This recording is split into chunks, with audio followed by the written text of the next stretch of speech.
Belajar.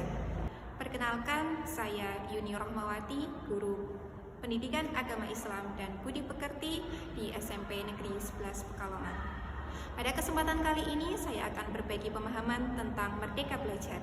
Ini adalah aksi nyata setelah saya menyelesaikan pelatihan mandiri topik 1 pada platform Merdeka Mengajar. Berbicara tentang Merdeka Belajar, sebetulnya secara substansional konsep ini sudah dicetuskan sejak lama oleh Bapak Pendidikan Indonesia Ki Hajar Dewantoro. Menurut beliau, manusia merdeka adalah manusia yang hidupnya bersandar pada kekuatan sendiri. Mengapa kita perlu merdeka belajar? Karena kita harus mengakhiri praktek pendidikan zaman kolonial yang ternyata masih sering kita jumpai atau bahkan kita lakukan sampai saat ini. Seperti apa contohnya? 1. Meminta murid berdiri di depan kelas saat mereka tidak mengerjakan tugas. Kedua, semua murid harus duduk menghadap ke depan dengan suasana kelas yang hening. 3. Sistem perankingan berdasarkan nilai pengetahuan. Keempat, penyeragaman tugas untuk semua murid tanpa melihat bakat, minat, dan kemampuan masing-masing murid. Kelima, memberikan hukuman fisik kepada murid yang tidak mengerjakan tugas. Nah, lantas timbul pertanyaan, bagaimana cara menghadirkan Merdeka Belajar dalam pembelajaran kita? 1. Kita harus mengenal dan memahami diri sebagai pendidik. Sebagai pendidik, tentu sudah seharusnya mampu mengenali karakteristik dan kebutuhan murid. Akan tetapi, hal yang paling mendasar juga harus dimulai dari diri sendiri, yaitu mengenali kekuatan dan kelemahan diri. Bagaimana kita dapat mengelola kekuatan dan kelemahan kita untuk mendidik murid. Kedua, ubah mindset dari murid pasif dan mendengarkan guru saja menjadi murid aktif berpendapat dan menyampaikan pengetahuannya. Menurut Ki Hajar Dewantoro, dalam mendampingi murid, kita perlu menyesuaikan dengan kodrat keadaan, yaitu kodrat alam dan kodrat zaman. Pendidikan bergerak dinamis, menyesuaikan keadaan yang terus bergerak begitu cepat.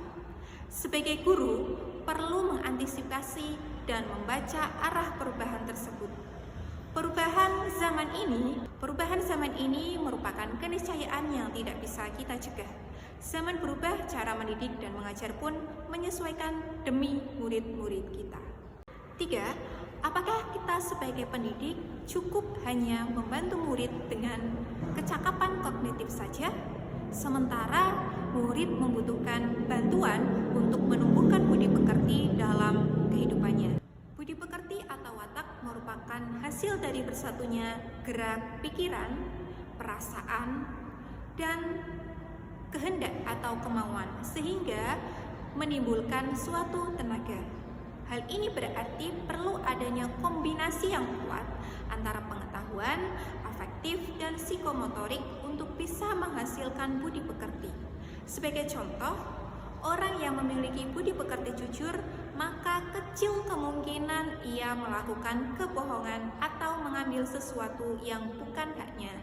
Ia akan merasa tidak nyaman atau gelisah saat melihat ketidakjujuran terjadi di sekitarnya. Bagaimana budi pekerti ini terbentuk? Inilah peran penting trisentra pendidikan, yaitu keluarga, sekolah, dan masyarakat. Keluarga sebagai tempat pendidikan utama dan pertama seseorang sejak dalam kandungan. Sekolah berperan membantu murid menemukan kecerdasan budi pekerti dengan tuntunan dan teladan yang baik. Perspektif guru tidak selalu sama dengan perspektif murid.